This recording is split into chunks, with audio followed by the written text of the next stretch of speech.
I was looking at actually the homepage of the LCHC autobiography, and trying to and looking at it in terms of its invitation even now, although that invitation has not been taken up by anyone, only one person so far, and that not through this medium, to participate in just simply constructing it, because people are involved in a variety of ways. If you want to add to the content, write to such and such a place.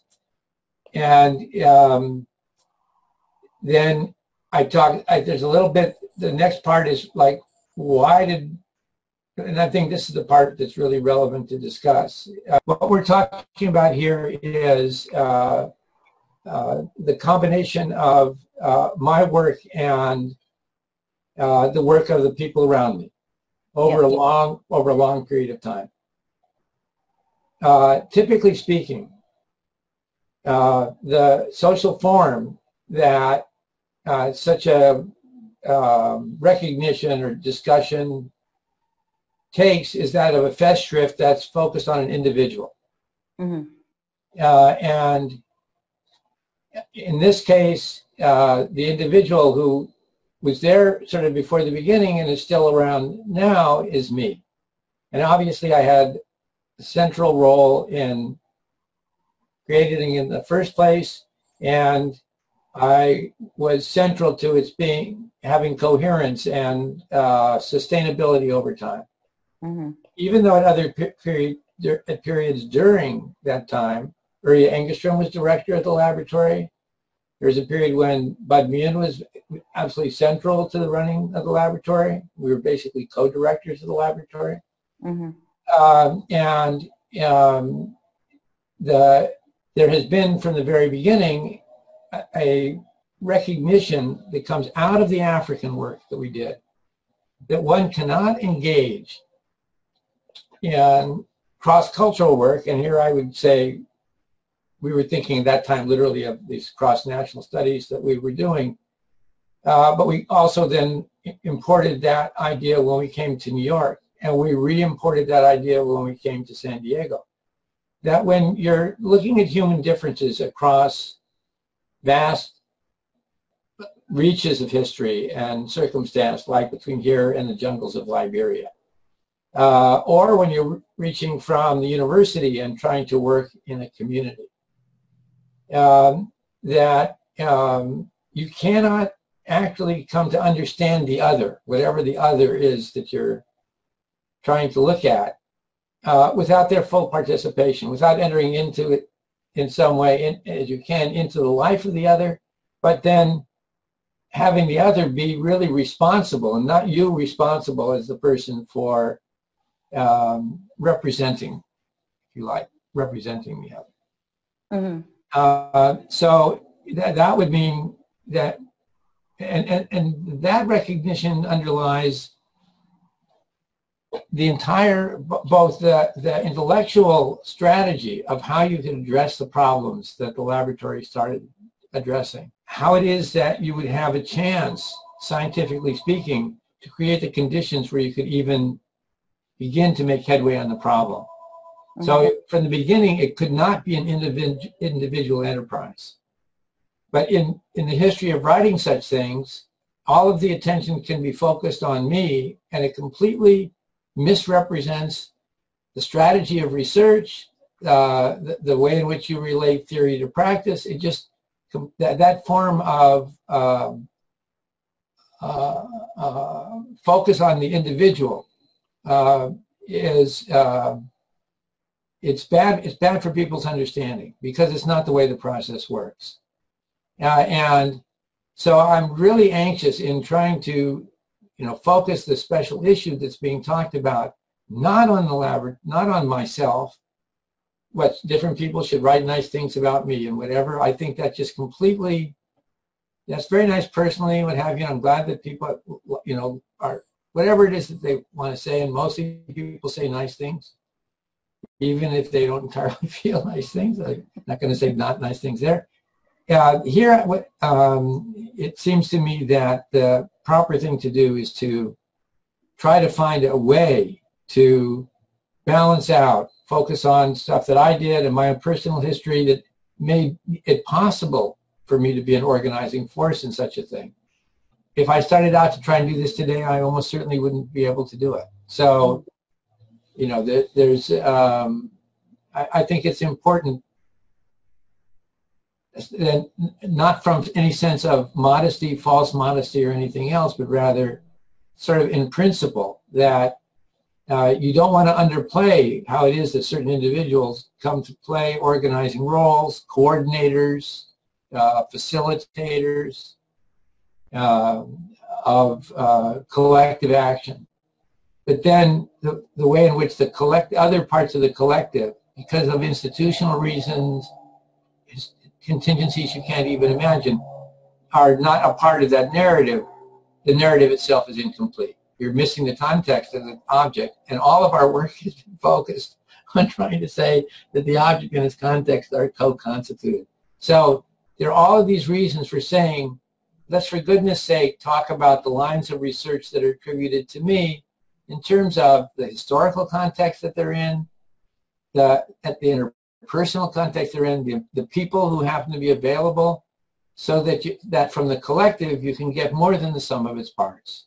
And that strikes me as just like, it's like that's related to the basic organizing strategy of the laboratory, and a question that people ask me often, and that might come up in this conversation, which is, what did you do that allowed you to sustain this effort for so long?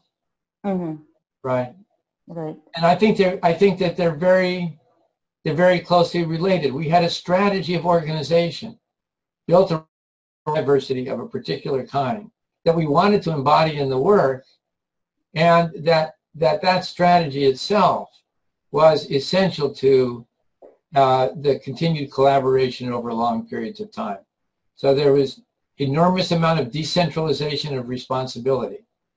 And ordinarily, you know, you wouldn't want to talk about the organization of the lab. What's the strategy of the lab?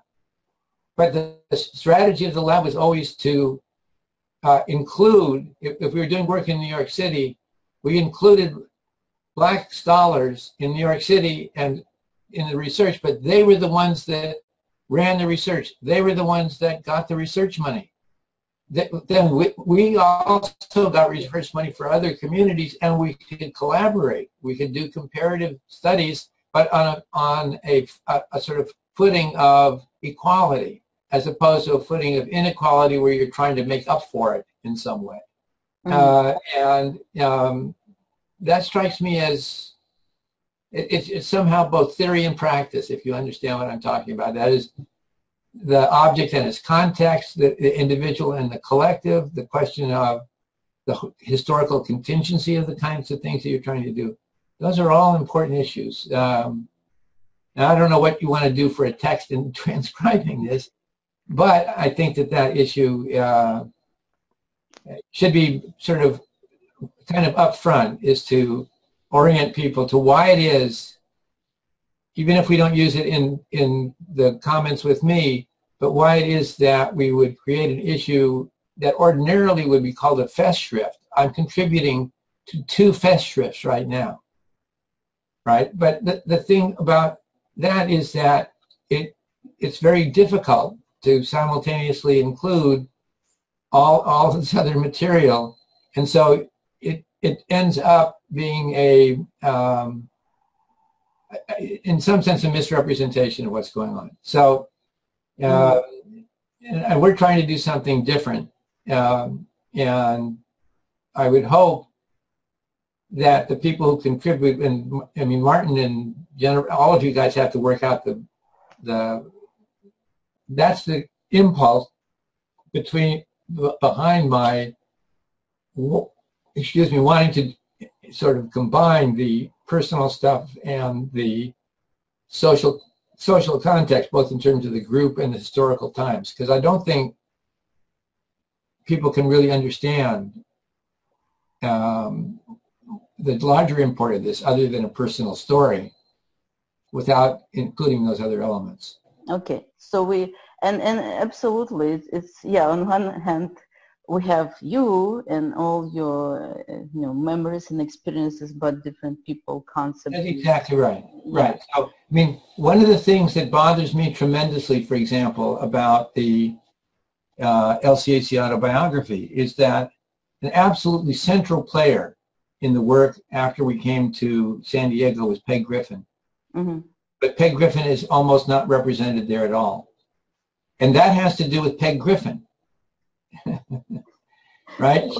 Right. That's her character. That's her, because she's somebody who entirely gave her life over to participation in the laboratory, and a very brilliant person, and very, but very difficult institutionally, because she was like this udarnitsa, right, for whatever you were doing, and came from a Catholic upbringing. Mm-hmm. So there's a strong sort of moral sense of what you were supposed to be doing to do really good science, to really understand Leontia, to do really good practice, whatever it happened to be. And she organized a lot of the staff and made sure and did amazing work. But she at one point, she institutionally could not exist for too long. And she just went off and did other institutionally marginal things where she never gets credit for what it is that she's doing. And she doesn't much care. She doesn't want to lead a regular academic life, but then she's not represented. Mm-hmm. Right? Yeah. And on the other hand, it's, I think, well handled is the huge contribution that Sylvia Scribner made when she was at the lab. So I think that's, much better represented, because Sylvia did the standard thing of publishing, creating a lab of her own, continuing themes that were developed here at LCHC, and so on. Mm-hmm. But I think that sense of not giving credit to people is not just, it's more than just either false modesty or social propriety. It's that you're actually misleading people about what was going on. So this story you can just transcribe, probably. Okay. And I'll keep it relatively brief. Okay. You know that I was trained as a mathematical learning theorist. That was my training. And I trained with William Estes at Indiana University. And when I left for Moscow, Estes left and went to Stanford University. Mm-hmm. Okay. And I went to Moscow. I came back to Stanford University. At Stanford University was a philosopher, mathematician. Patrick Suppies had gotten together with Jerome Bruner and other people at the Educational Development Corporation. I mentioned something about that in Boston, and they were doing the new mathematics.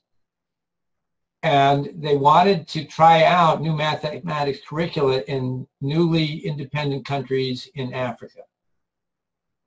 And at one of their meetings, they decided that they would try to support somebody to go and work with John Gay, who was a mathematician teaching mathematics in Africa at a college in Liberia.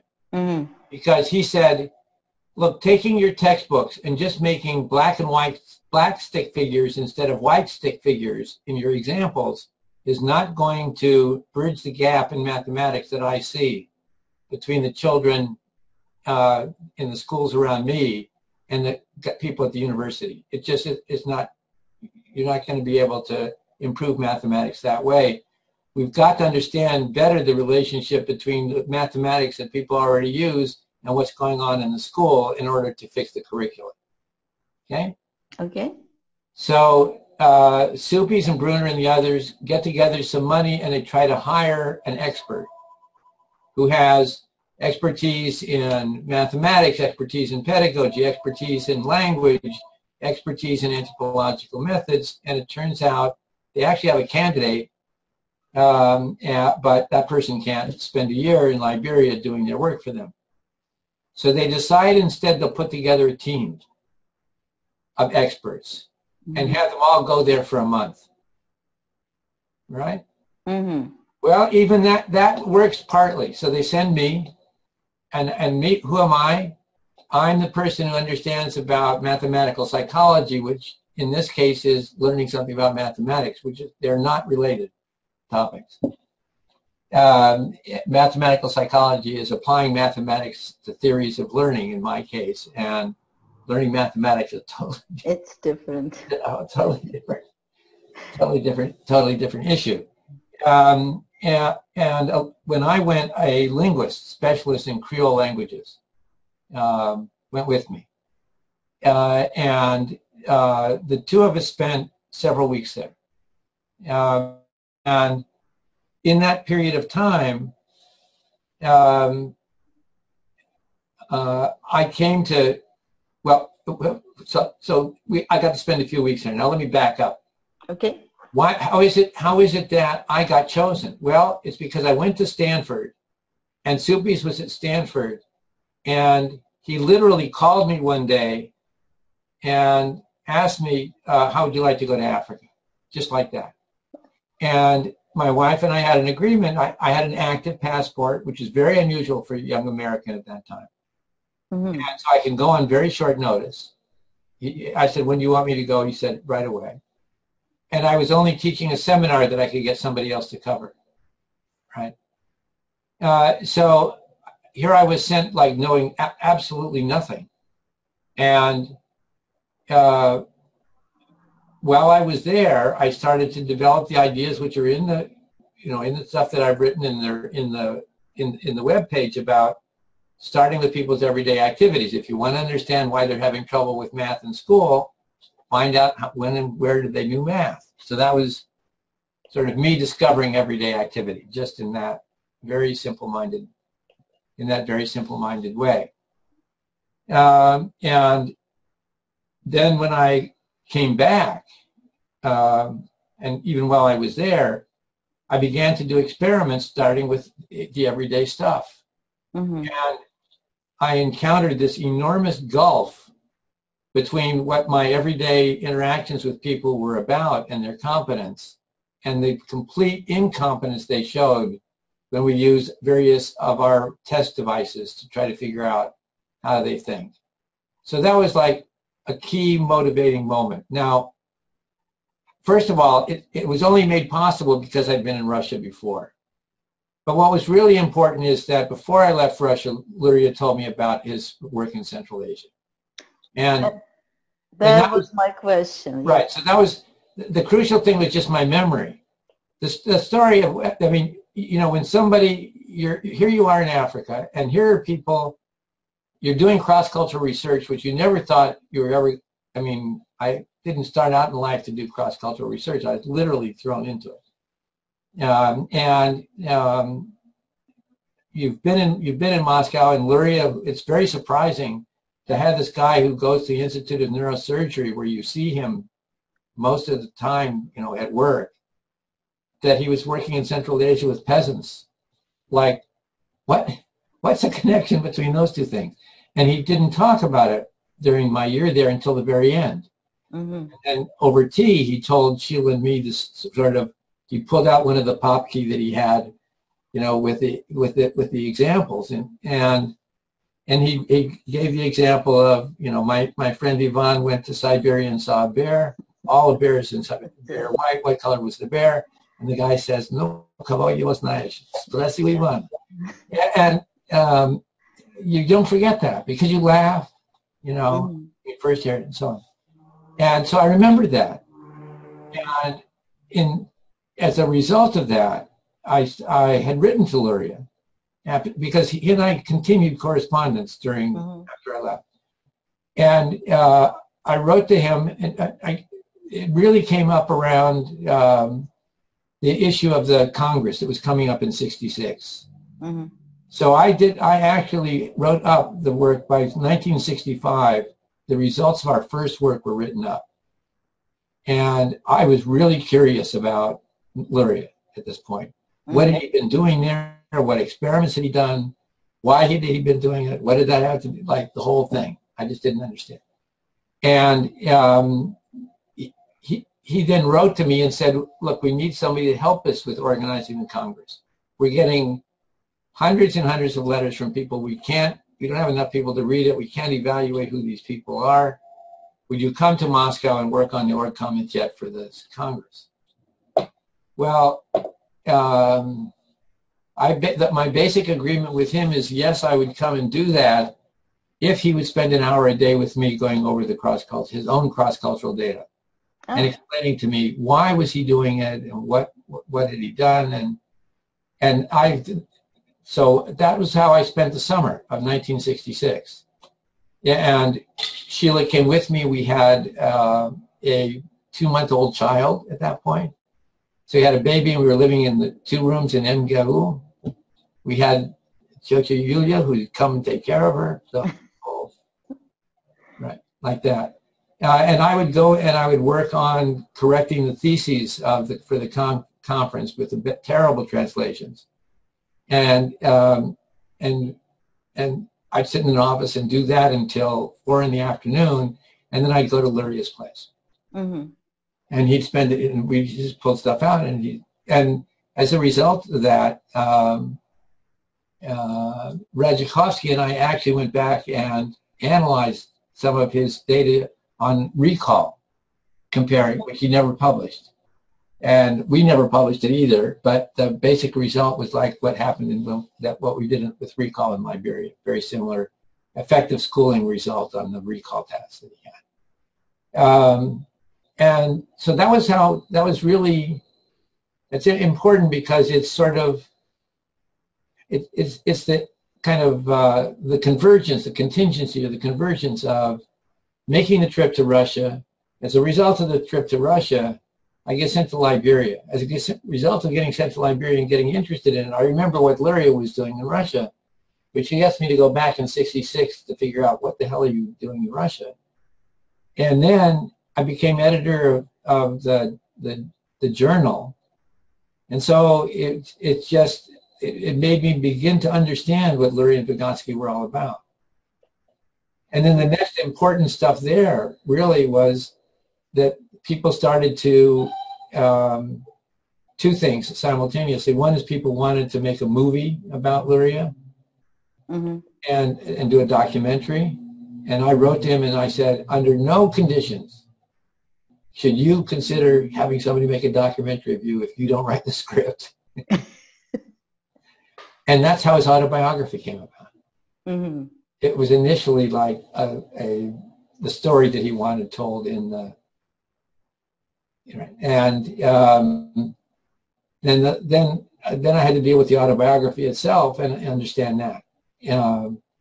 And so that led me, of course, all this time, I was doing all the other stuff I was doing. I was doing the cross-cultural work and everything.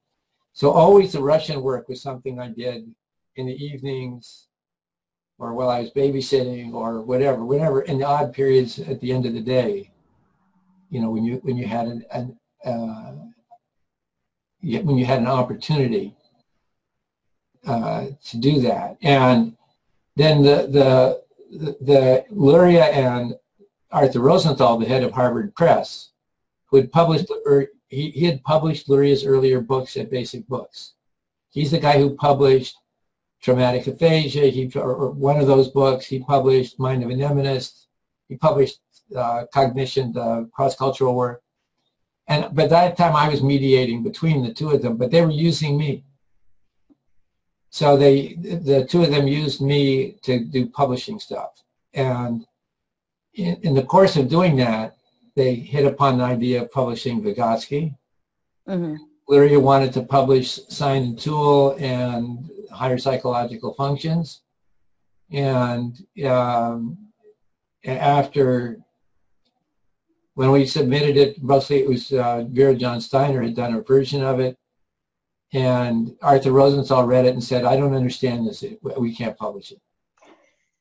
It's a famous story. I remember that one. Right. And that's real.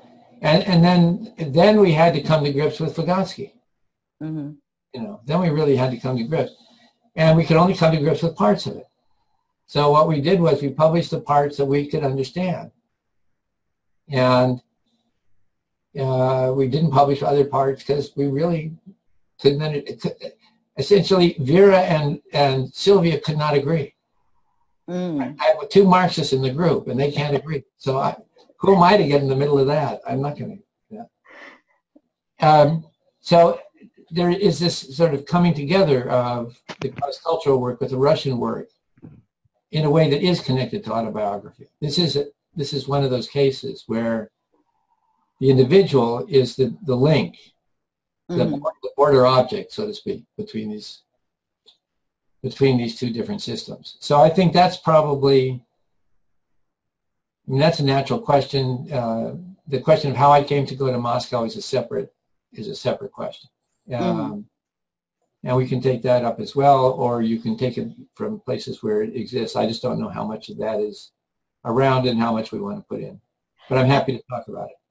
Yeah, we can talk about that too. I just for a second to back up about you publishing Mind in Society. I remember once you told that it was sort of as if you were smoking a cigarette and wanted to toast it in the that's right.